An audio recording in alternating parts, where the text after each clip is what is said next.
Before I ever learned what I was capable of, I learned exactly how little my own family thought of me. If you've ever been underestimated by the people closest to you, share your story in the comments. Your experience matters more than you know. My name is Rachel. I grew up in a small town where my family ran a modest manufacturing company. For 3 generations, it had been their pride, their proof that we were a successful family. My father worked there until the day he died, and my mother still believed no job was worth having if it didn't involve a time clock and a supervisor. I, on the other hand, always wanted something different. I wanted to create something of my own, but in my family's eyes, different was just another word for failure. I can't remember the first time they started making jokes about my ambitions because, in a way, they never stopped. It was woven into every holiday meal, every birthday gathering, every conversation that drifted toward what I was doing with my life. My oldest brother, Mark, was the operations manager at the family company. My sister, Denise, worked in HR. Even my cousins had jobs there, some in the office, some on the floor. To them, the company wasn't just work, it was status, proof that they belonged to something bigger than themselves. And me? I was the punchline. When I told them I was going to start my own consulting business, the room fell silent for half a second, then burst into the kind of laughter that made my cheeks burn. Consulting? My brother repeated, wiping his eyes like I'd told the best joke of the night. Consulting what exactly? How to spend money you don't have? My mother's voice was softer, but it cut just as deep. Honey, that's not a real career. You need something stable. You can't just play around forever. I tried to explain. I talked about the companies I'd worked with in college, about the small side projects I'd taken on. I told them how much I loved helping businesses grow, how I had a vision for something that could last. But the more I tried to show them I was serious, the more they smiled in that pitying way that made my stomach clench. In their eyes, I was a little girl playing dress-up with adulthood. Every holiday after that was the same. I'd sit at the table while they traded stories about production quotas and contract negotiations, all the while acting like my work was some embarrassing hobby I'd eventually outgrow. Mark loved to ask me how my freelancing was going, drawing out the word as if it was something indecent. Denise once told me, in a tone she probably thought was caring, that she was worried I'd end up living in someone's guest room if I didn't get serious. I learned to swallow the shame, to change the subject when it got too obvious that they didn't respect me, to pretend their barbed comments didn't matter. But inside, it did matter. It mattered every time I sat alone in my apartment, trying to figure out how to pay the bills while they spent their bonuses on vacations. It mattered when I watched them all gather for company functions, taking photos in front of banners that read, "Celebrating 50 years of excellence," as if I wasn't part of the family at all. It mattered most because, no matter how much I tried to convince myself otherwise, I still wanted them to be proud of me. I used to fantasize about walking into one of those family parties and having them look at me differently. I imagined Mark clapping me on the back and saying he'd been wrong, or my mother hugging me and telling me she finally understood what I was trying to do. But fantasies don't keep the lights on. So I worked. I took every client I could find, even the ones who paid late and treated me like an afterthought. I stayed up past midnight drafting proposals and learning how to market myself. I read everything I could get my hands on about scaling a business, branding, and leadership. And still, every time I walked into my parents' house, I felt like a failure. I remember one Thanksgiving when Mark pulled me aside after dinner. He had that smug little smile he saved for moments when he wanted to make sure I knew my place. "You know, Rach," he said, "if you ever get tired of whatever it is you're doing, I could probably get you a job in the office. At least then you'd have benefits." He said it like he was offering me salvation, like he was the generous older brother who just couldn't watch me embarrass myself any longer. I thanked him. I smiled. I even said I'd think about it.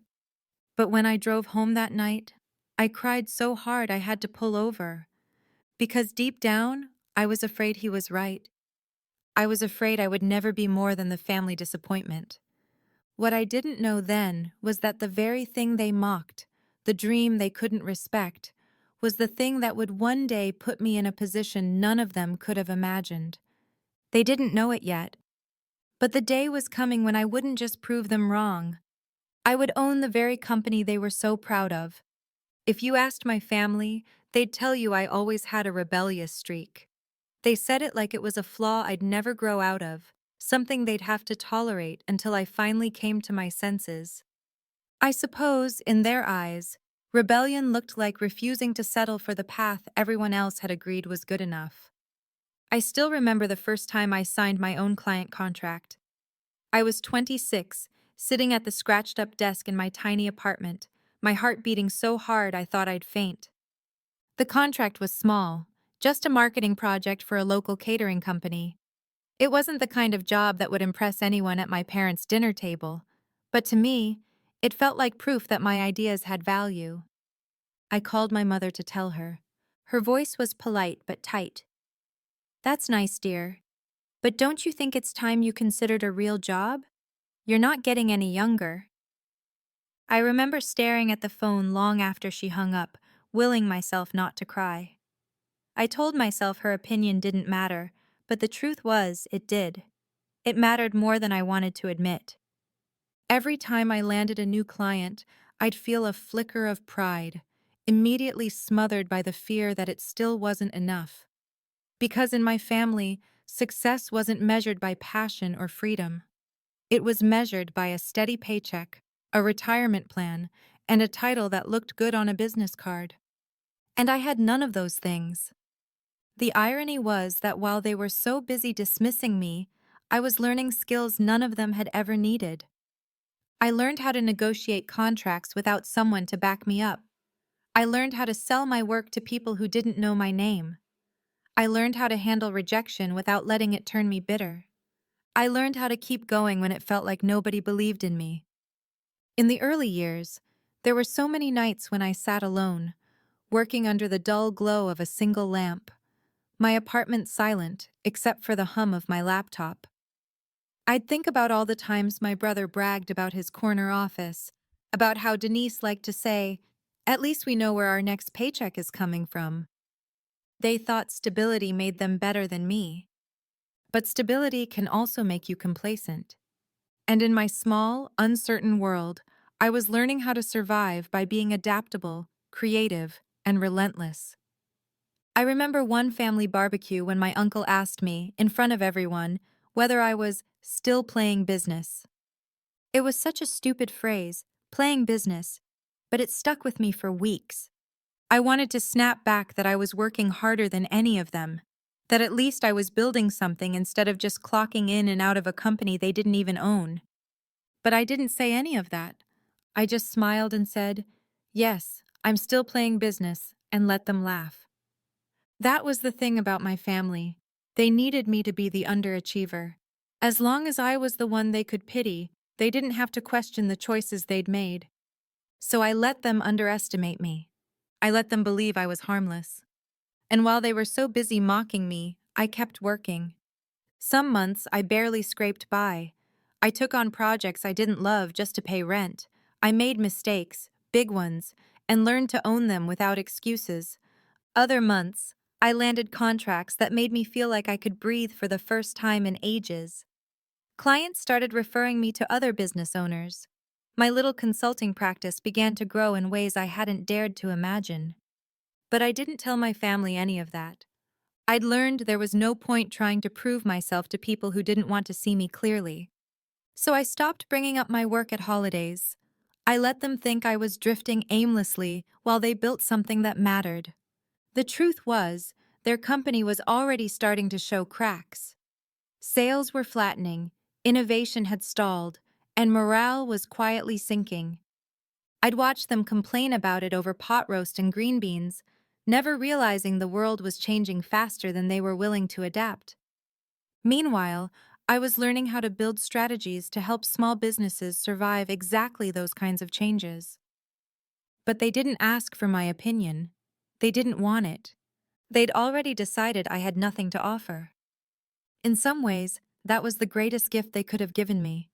Because when you grow up constantly defending your worth, you either break under the pressure or you learn how to stop needing approval.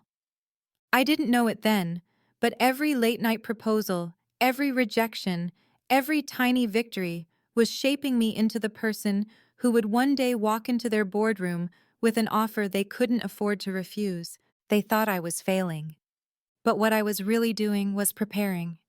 And in the years to come, every skill they laughed at, every risk they dismissed, would become the very things that changed everything. There's something uniquely cruel about sitting around a table with people who are supposed to love you, only to feel like you're on trial. That was every holiday in my family. The table always looked beautiful. My mother took pride in setting it perfectly, the silver polished, the napkins folded just so. You'd think that a table so carefully arranged would feel warm and welcoming. But to me, it felt like a stage, and I was the unwilling performer in a play I hadn't agreed to join. It would start with small talk. My cousins would talk about their kids, my brother would update everyone on new contracts his department had secured, and my sister would brag about bonuses and promotions. And then, inevitably, someone would turn to me. "So," my uncle would begin, his voice all polite curiosity, "are you still doing your little consulting thing?" Little consulting thing. The phrase never failed to make my stomach clench. I'd nod and say yes, trying to keep my voice steady, but that was never enough. My brother Mark would lean back in his chair, one eyebrow raised, as if he were genuinely puzzled by my existence. "What does that actually mean, Rachel? I mean, what do you even do all day?" It wasn't a question he wanted answered. It was a performance for the rest of the family, a reminder that he had a title and a paycheck that made sense to everyone else. I'd start to explain strategy development, marketing campaigns, project management, but his eyes would glaze over before I finished the first sentence. "Sounds vague," he'd say, smirking. "But hey, if you're happy." Then he'd trail off with a shrug, leaving the implication hanging in the air. My mother never defended me. She'd just smile a tight little smile and change the subject, as if my work was an embarrassment she didn't want to acknowledge. And every time, I felt smaller. It didn't matter how hard I worked or how much I believed in what I was building. Sitting at that table, listening to them measure my worth by a paycheck I didn't have yet, I felt like the outsider they'd always decided I was. One Easter, I tried to stand up for myself. Mark had just finished telling everyone about a new piece of equipment the company had invested in and how it would increase production by 20%. Everyone congratulated him. When he turned to me with that familiar smirk and asked, "And what about you, Rach? Any exciting projects lately?" Something in me snapped. I told them about a client I'd just landed, a growing retail chain that had hired me to oversee their rebranding. It was, at the time, the biggest contract of my career. But before I could finish, Denise interrupted. "That's cute," she said, in the syrupy voice she used when she wanted to pretend she wasn't being cruel. "But you know, it must be so stressful not knowing what your income will be. I'd be terrified to live like that." Around the table, everyone nodded sympathetically. I looked at their faces, so confident, so smug, and realized they had already decided that nothing I achieved would ever count. Because to them, real work was clocking in every morning and collecting a steady paycheck. They never saw the irony in the fact that their precious company had been losing ground for years. They didn't see how brittle their security really was. They only knew that I didn't fit their idea of success, and that was all that mattered. That night, I went home and sat in the dark, my dinner plate still wrapped in foil because I hadn't had the stomach to eat. I thought about quitting, about applying for one of those jobs they were always offering, just so the interrogation would finally end. But the idea of surrendering everything I'd built, everything I'd fought for, made my chest ache. I didn't want their approval badly enough to betray myself. So instead, I promised myself something. One day, I would succeed so completely that they wouldn't be able to ignore it. I wouldn't just prove that my work mattered. I would prove that it was worth more than every smug comment and dismissive shrug they'd ever thrown my way. It was a promise that kept me going through the lean months, the nights when I wondered if I'd made a terrible mistake. Every holiday, every gathering, every little dig became fuel. I started to write it down. Every remark, every pitying smile, every time they made me feel like I wasn't enough. I kept those notes in a folder I titled Reasons. That folder grew thicker every year, and while they sat around their polished table, congratulating each other on their safe, predictable lives, I was building something they didn't even know existed. I was learning how to think like an owner, not an employee, how to see opportunity in every problem, how to trust myself when no one else would. They thought they were mocking me into submission. What they were really doing was daring me to prove them wrong, and I planned to take that dare all the way to the end.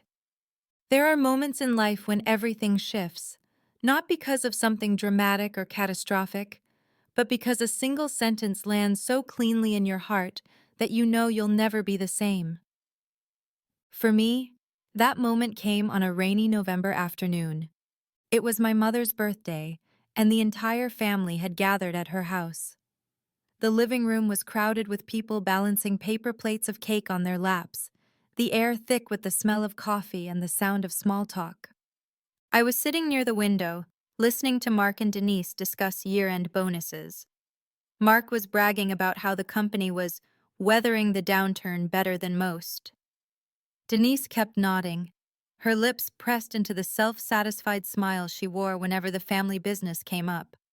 I tried not to listen. I told myself it didn't matter, that I was past caring what they thought of me.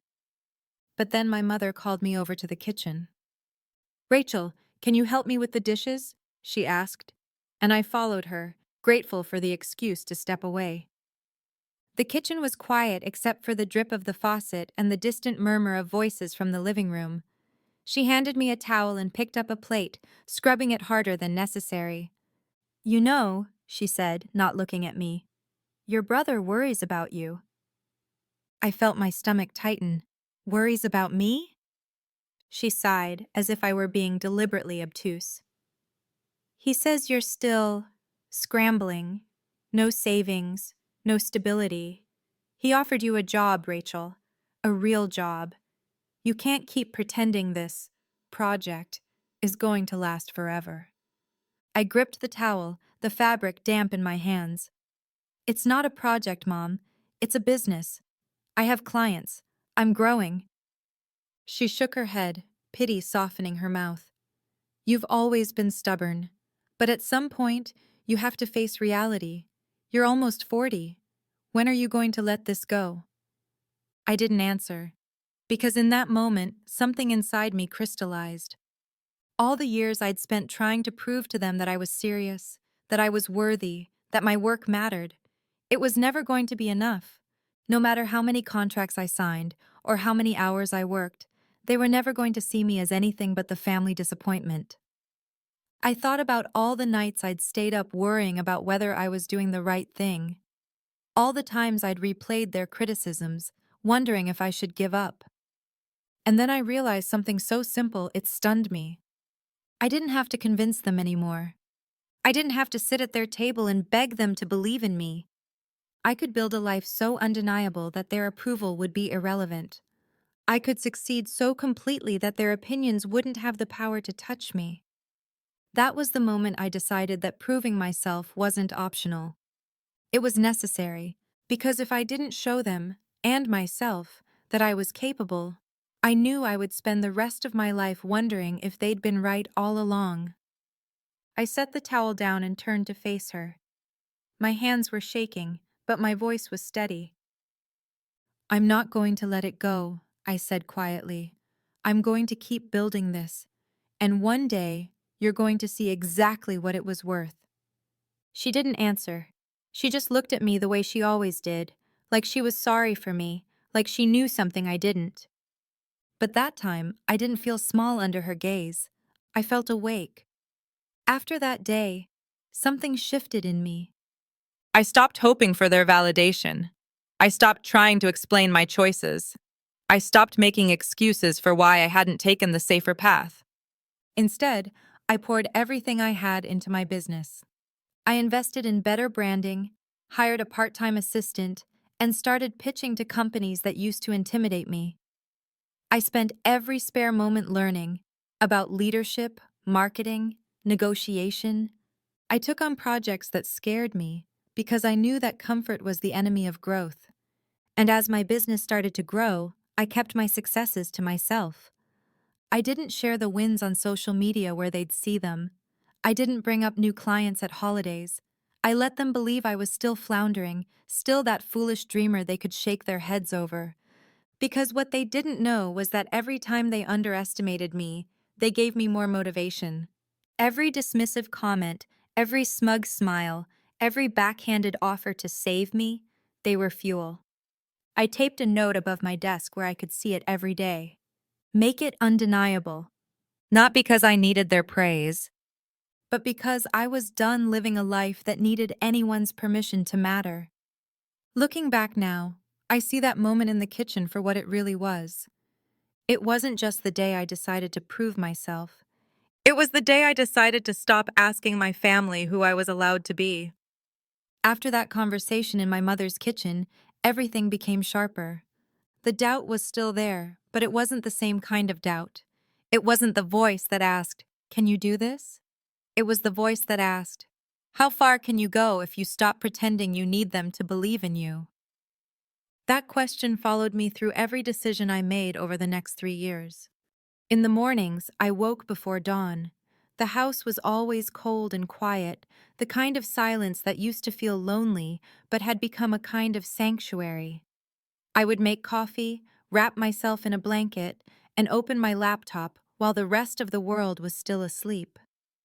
I started by tightening up my systems. I built a better website and invested in a logo that didn't look like I'd made it in an afternoon. I streamlined how I onboarded clients so I looked as professional as any big agency. Most importantly, I stopped thinking like a freelancer and started thinking like a business owner. That meant no more apologizing for my rates, no more undercharging because I was afraid people would say I wasn't worth it, no more accepting clients who treated me like I was doing them a favor just by existing. At first, it was terrifying. Saying no to work, even low-paying, stressful work, felt like playing chicken with my own bank account. But I'd learned something watching my family cling to that old company while it slowly declined. If you never take risks, you never grow. So I took risks. I started pitching to mid-sized businesses that would have laughed me out of the room a year before. Some did. Others surprised me by saying yes. The first time I signed a contract worth more in one project than I'd made in 6 months of smaller gigs, I sat in my kitchen and stared at the numbers until my eyes blurred. I didn't tell anyone. Not my mother, not Mark or Denise, not even my friends. It wasn't that I didn't want to celebrate. It was that I wanted to keep this thing mine, pure, untouched by their judgment or their condescending approval. That was the year I hired my first part-time assistant, Emily. She was 23, smart, and eager to learn. When I gave her the offer letter, she looked at me with wide eyes and said, "I've never had a boss who's a woman." Something about that struck me hard. I realized I was becoming the person I'd needed when I was her age. Someone who could look me in the eye and say, "You're not crazy for believing in something bigger." That thought made every hard day worth it. While my family spent their evenings complaining about how nobody wants to work anymore, I was building a team of people who believed in what we were creating. I learned how to delegate, how to trust other people with my vision without feeling like I was giving it away. By the second year, I had doubled my revenue, but I still didn't tell them. They were too busy managing their own decline to notice. The family company, once the jewel of our small town, had started to lose clients. A new competitor had opened a plant 40 miles away, offering faster production and better pricing. Mark would grumble about it over Thanksgiving dinner, blaming lazy employees and changing markets. I kept my mouth shut. But privately, I wondered if they'd ever realize that their biggest problem wasn't the market. It was their refusal to adapt. I thought about offering advice more than once, but then I'd remember the way they'd smirked at me every time I tried to share my ideas. So I stayed silent. I let them believe I was struggling. Because while they were focused on clinging to the old way of doing things, I was learning how to thrive in a world they didn't understand. I joined an entrepreneur group that met once a month in the city. Sitting around a table with people who respected my work felt like stepping into a parallel universe. For the first time, I didn't have to justify myself. No one there thought it was strange that I'd built something from scratch. No one thought I was playing business. They saw me as a peer. Those meetings gave me something I hadn't realized I was starving for: perspective. I started to understand that my family's contempt wasn't really about me. It was about their own fear. They were terrified that my success would expose the smallness of their own ambitions, that I would prove there was another way to live, and that they'd been too afraid to try it. By the end of that third year, I had clients in 3 states. I'd launched a small digital product that was generating passive income. I was making more money than I'd ever thought possible. And still, I didn't tell them, because I didn't need them to validate me anymore. I only needed to keep going. But everything changed the day I heard their company was up for sale. In that moment, all the quiet victories, all the secret triumphs, all the nights I'd spent feeling like a fool, they came together into something undeniable. This was the chance I hadn't known I was waiting for. The chance to prove, once and for all, that I hadn't just survived their ridicule. I had outgrown it. Sometimes, the universe has a way of showing you exactly how far you've come without you having to say a word. For years, my family's company had been the untouchable symbol of everything they valued: stability, tradition, status. It was the thing they pointed to every time they wanted to remind me that I was the odd one out. I used to believe nothing could shake that certainty. But nothing lasts forever. It started quietly, small things. Mark complained that a few of their biggest clients were late on payments. Denise mentioned that the equipment needed repairs they couldn't afford yet. My mother said she'd heard a rumor the competitor's plant was expanding, offering faster turnaround times. At first, no one panicked. They'd survived recessions before. They had relationships and a good reputation. At least, that's what they told themselves. But this time was different. This time, the world had changed faster than they were willing to. Their processes were outdated. Their pricing hadn't kept up with rising costs. And maybe most damaging of all, they believed their reputation alone would carry them through. It didn't. I remember the first time I heard Mark admit that things were worse than he'd let on. It was Easter. We were sitting around my mother's dining table, another holiday, another interrogation. Only this time, the mood was different. Mark was quiet. Denise kept glancing at him, waiting for him to say something. Finally, he set down his fork and said, "We're going to have to start looking for an investor." The room went silent. My mother frowned. "What do you mean, an investor?" Mark sighed, rubbing his temples. "We're over-leveraged. We can't cover the next round of equipment upgrades without help." I sat back in my chair, feeling a strange combination of pity and vindication. They'd spent so many years looking down on me, so certain their way was the only right way. And now, the business they'd worshipped was crumbling under the weight of its own arrogance. Part of me wanted to gloat, but another part, deeper, older, just felt sad. Sad that they'd built their entire sense of worth on something so fragile.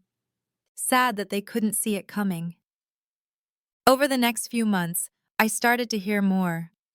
Clients were pulling contracts. Vendors were demanding payment up front. Long-time employees were quitting. At night, I'd sit in my kitchen with a cup of tea, thinking about how many times they'd told me I'd never last. And I realized something that surprised me. I didn't want them to fail. I just wanted them to understand that there was more than one way to measure a life. But wanting that didn't change reality.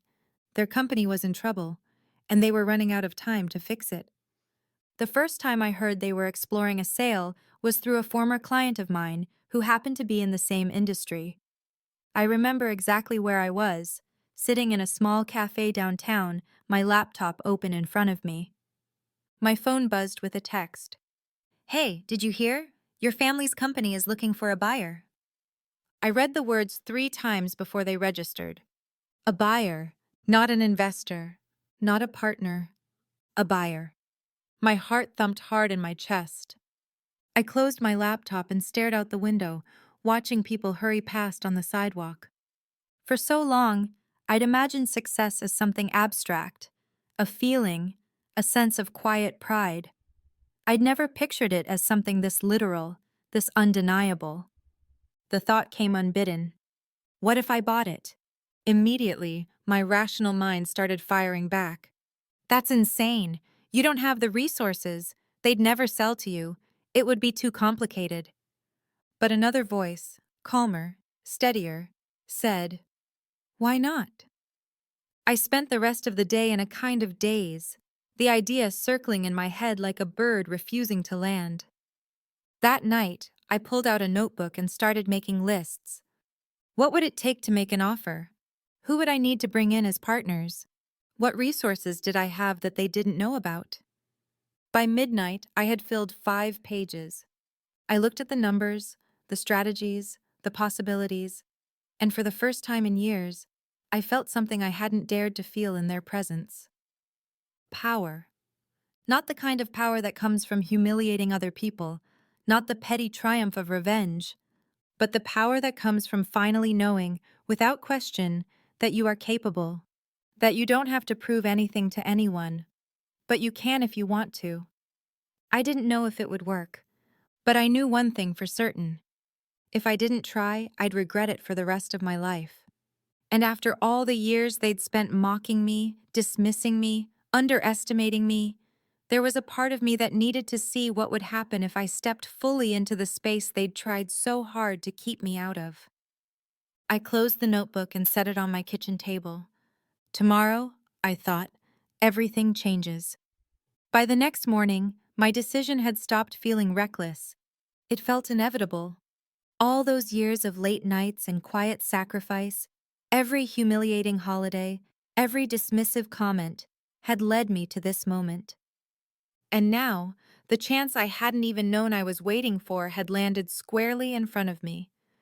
I started by making a single phone call. There was a lawyer I'd worked with on several contracts, a sharp, discreet man named Alan, who specialized in mergers and acquisitions. He'd helped me negotiate licensing deals for my clients and knew the industry inside and out. When I told him what I was thinking, there was a brief silence on the line. "Let me get this straight," he said finally. "You want to make an offer to buy your family's business?" "Yes," I said, my voice steady. He let out a low whistle. "Rachel, that's not nothing." "I know." He cleared his throat, his tone shifting from incredulous to professional. "All right. If you're serious, you need to be prepared. They're going to be looking for someone who can stabilize their cash flow immediately. You'll need funding lined up and a clear operational plan." "I've already started," I told him. Because I had. The night before, I'd called a client who had recently sold her company for 7 figures.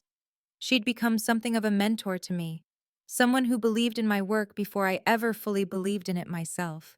When I explained what I was considering, she didn't laugh or tell me I was crazy. She just asked, "How can I help?" Within 24 hours, she'd introduced me to 2 investors who specialized in acquisitions exactly like this. Situations where a once profitable company needed a leader who could modernize it. The more I spoke to them, the more confident I felt. All those years of learning how to run lean operations, build systems, and earn clients' trust were about to pay off in a way no one in my family could have imagined. For weeks, I worked quietly behind the scenes. During the day, I ran my business as usual. No one knew what I was planning. No one suspected a thing. At night, I pored over financial statements, legal filings, and operational reports. I built a transition plan so detailed it made my head spin. Every time I started to doubt myself, every time I thought about how Mark would react if he found out, I'd remember that kitchen conversation. When are you going to let this go? Never, I thought. Not when I'd come this far. One evening, after I'd signed the preliminary agreements with my investors, I sat alone in my office and looked around the space I'd built from scratch. The old Rachel, the one who used to swallow her words and smile through the shame, would never have believed this was possible. And maybe that was the point. I didn't have to be her anymore. The timing couldn't have been more perfect. The company was teetering. My family was desperate for an exit, but they were too proud to admit how badly they needed it. They were hoping for a savior who would keep everything intact, someone with deep pockets and no intention of changing the status quo.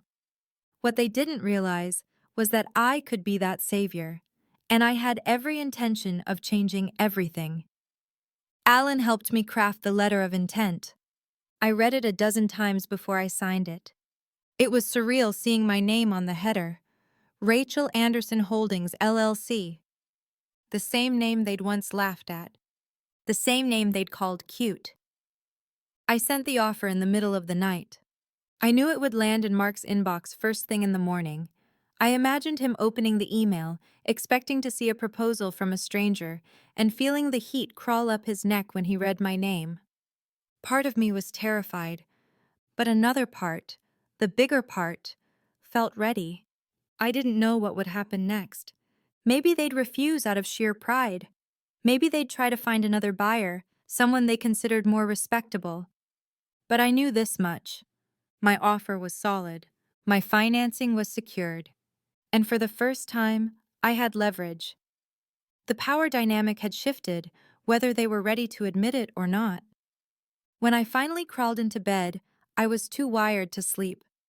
I lay there staring at the ceiling, feeling more alive than I had in years. It wasn't about revenge, not really. It was about standing in the truth of what I'd built. No excuses, no apologies. I thought about all those dinners where I'd sat quietly while they told me who I was and what I was worth. Tomorrow, I would start showing them how wrong they'd been. The morning I was scheduled to meet with the board and finalize the deal, I woke before dawn. My hands were trembling so badly I had to grip the bathroom sink to steady myself. This was it. After all the years of feeling like the family embarrassment, I was about to buy the company they'd spent their entire lives propping up as proof that they were better than me. It didn't feel real until I was standing in front of the mirror, buttoning my navy blazer. For a second, I caught my reflection and almost didn't recognize myself. I looked sure. I'd spent my whole life believing confidence was something other people were born with. But standing there, I realized it was something you built, brick by brick, every time you refused to give up. The meeting was held in a small, windowless conference room at their attorney's office. The air smelled faintly of coffee and carpet cleaner, like every corporate meeting I'd ever sat through when I was a junior consultant. Only this time I wasn't the hired help. I was the buyer. I was the future.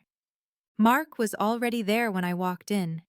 He didn't look up at first, too busy shuffling papers around to register my arrival. When he finally did, his face went slack with disbelief. "Rachel?" I nodded, setting my leather folder down in front of me. "Morning." Denise was sitting beside him, her mouth slightly open. "You..." She swallowed, tried again. "You're the investor?" "I'm the lead," I said.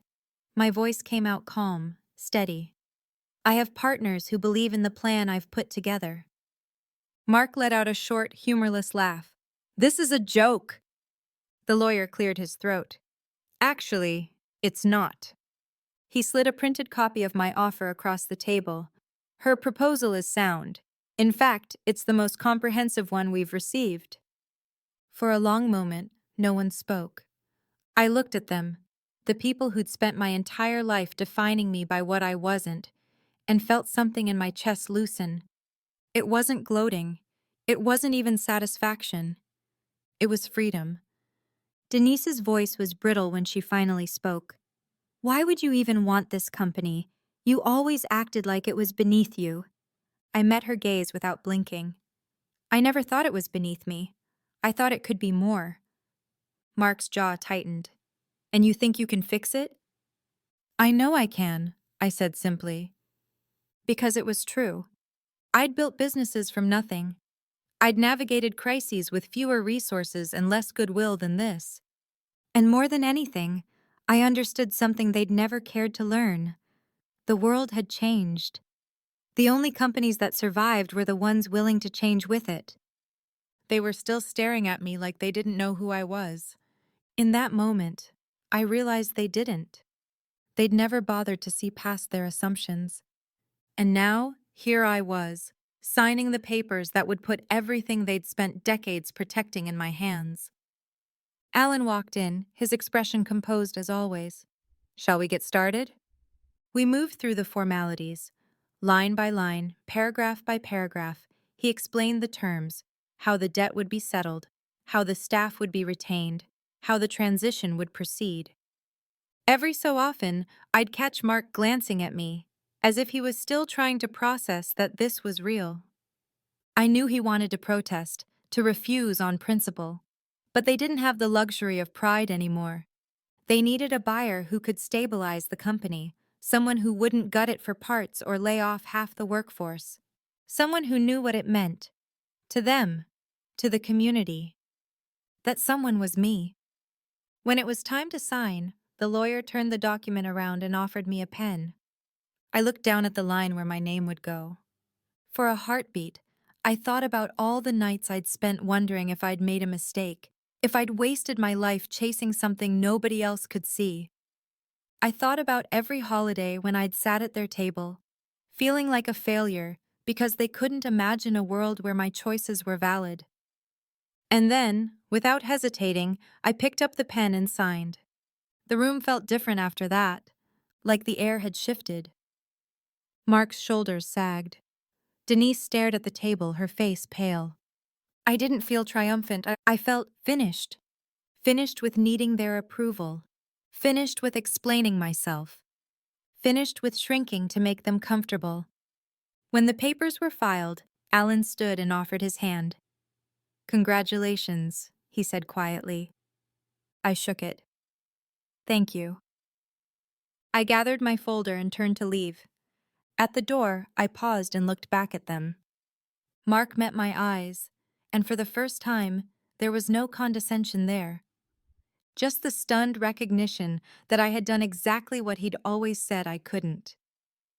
You'll take care of it? He asked, his voice low. I will, I said. And then I walked out into the bright hallway, my heart beating so hard it felt like my ribs might crack. The deal was done, and for the first time in my life, I wasn't the one left behind. I thought signing the papers would be the climax, the moment everything shifted. But it wasn't until I sat across from my entire family that I realized what it really meant to reclaim your power. They asked me to meet them at my mother's house. It was the first time I'd set foot in that living room since the last holiday gathering, when they'd all taken turns reminding me that my career was a hobby, that one day I'd have to face reality. I remember standing in the doorway, taking in the familiar space, the photos on the walls, the worn couch where I'd spent so many evenings trying to swallow my humiliation. And then I looked at them. Mark and Denise sat side by side, a united front even now. My mother perched on the edge of her recliner, twisting a tissue in her hands. No one spoke at first. I didn't feel nervous. I felt calm in a way I hadn't known was possible. It was Mark who broke the silence. So that's it? His voice was tight. You just buy it out from under us? I met his gaze evenly. You were looking for a buyer. You didn't have many options. Denise shook her head, her mouth a hard line. You've always thought you were better than us. No, I said quietly. I never thought I was better. I just thought I deserved the chance to build something on my own terms. My mother cleared her throat. Her eyes were red, but I couldn't tell if it was grief or shame. Maybe both. You could have warned us, she whispered. I held her gaze. Would it have mattered? No one answered, because we all knew the truth. If I'd told them I was preparing to make an offer, they would have done everything in their power to stop me. Not because it wasn't a good idea, but because it came from me. Because my success was the one thing they'd never been able to accept. Mark rubbed a hand over his face, exhausted. So what happens now? I took a breath, steadying my voice. What happens now is you get to step back, I said. You'll be paid according to the terms of the sale. The staff will be retained. I'm going to modernize the operations. There will be a transition period, but after that, I'll be making decisions. Denise let out a humorless laugh. You think you know this business better than we do? No, I said calmly. I know business better than you do. Her mouth snapped shut.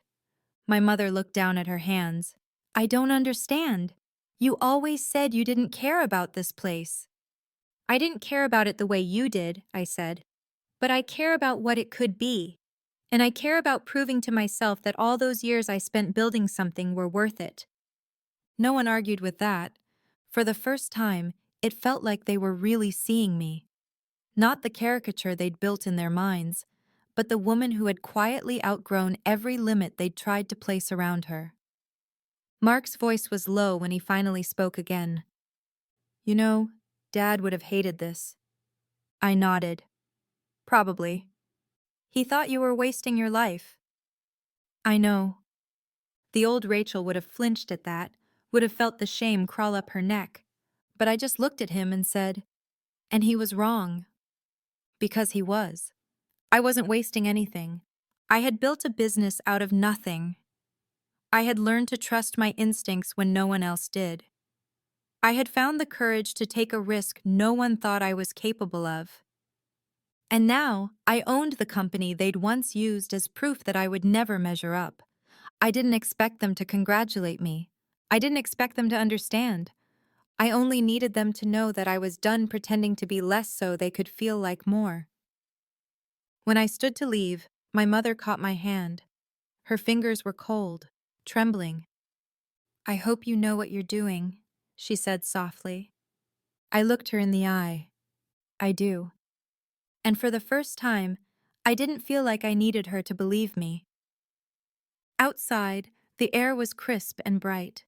I walked to my car, feeling a kind of lightness I couldn't quite name. I knew the road ahead would be hard. Turning the company around wouldn't happen overnight. But I wasn't afraid of hard work. I never had been. And for the first time, I wouldn't have to do it with the weight of their doubt pressing down on me. I had nothing left to prove to them, only to myself. It's been 3 years since that day in the conference room, the day I signed the papers that changed everything. Sometimes I still catch myself wondering if it really happened. If I really took the company my family thought I'd never be worthy of, and made it my own. The first year was the hardest. There were moments when I sat alone in my office after everyone had gone home, staring at the glowing monitor and wondering if I'd made a colossal mistake. When you inherit something broken, it's easy to start believing you're the problem. I had to remind myself, over and over, that it wasn't my job to fix decades of bad habits overnight. It was only my job to lead, to keep showing up when it would have been easier to walk away. I kept the staff. I listened to them. I made small, deliberate changes instead of trying to reinvent everything in a week. We rebuilt trust, one decision at a time. And slowly, the company began to recover. Revenue stabilized. Clients started to return. Employees who had been half a step out the door began to believe that maybe there was a future here worth staying for. The first time we closed a major contract under my leadership, I went home, opened a bottle of wine, and sat on the floor of my living room, letting the tears come. Not because I was sad, but because for the first time the voice in my head, the one that had been trained to echo my family's doubts, was finally quiet. I wasn't an imposter. I wasn't a failure. I wasn't playing business. I was exactly where I belonged. People ask me sometimes if I regret buying it, if it was worth the strain it put on my relationships. It's true that some of those relationships haven't recovered. Mark still struggles to look me in the eye. Denise talks to me only when she has to. My mother is polite but distant, as if she doesn't know who I am anymore. Maybe she doesn't. Maybe none of them ever really did. But here's what I've learned. You don't owe anyone a smaller version of yourself, just because that's what makes them comfortable. You don't have to live inside the limits someone else imagines for you. You don't have to earn your worth by sacrificing the parts of you that are brave and ambitious and unapologetic. The people who need you to stay small are almost always the ones who are terrified to admit they never dared to try. I spent so many years thinking my life would finally start the day my family recognized what I'd built. But the truth is, my life started the moment I stopped asking for their permission. It started the moment I realized I was allowed to define success on my own terms, even if no one else understood it. It started the moment I decided to bet on myself, no matter how terrifying it felt. And if you're listening to this, if you've ever sat across from someone who made you feel like your dreams were embarrassing, I want you to know something. You are not obligated to keep explaining yourself to people committed to misunderstanding you. You don't have to wait for them to believe in you. You don't have to get their blessing. If there is something in you that refuses to die, some vision you can't shake, some ambition that keeps tugging at your heart, listen to it. It's there for a reason. I'm not saying it will be easy. It won't.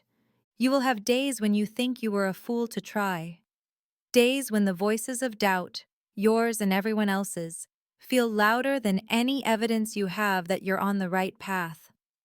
But if you keep going, you will look back one day and realize those voices were wrong, that you were always capable, that you were always enough, and that nothing, not even the disbelief of the people you love, can change what you're meant to build. I don't know what happens next for my family. Maybe one day, they'll see the company thriving under my leadership and understand why I did it. Maybe they'll never understand. I've made peace with both possibilities because I didn't buy the business to punish them. I bought it to prove to myself that I could. And every morning when I unlock the front door and walk into the building that bears my name on the ownership papers, I feel the same quiet certainty. I didn't just win back my dignity, I reclaimed the right to define who I am. And no matter what anyone says, I wouldn't trade that for anything. If you've ever been told your dreams were unrealistic, I hope you'll share your story in the comments. Your voice matters more than you know.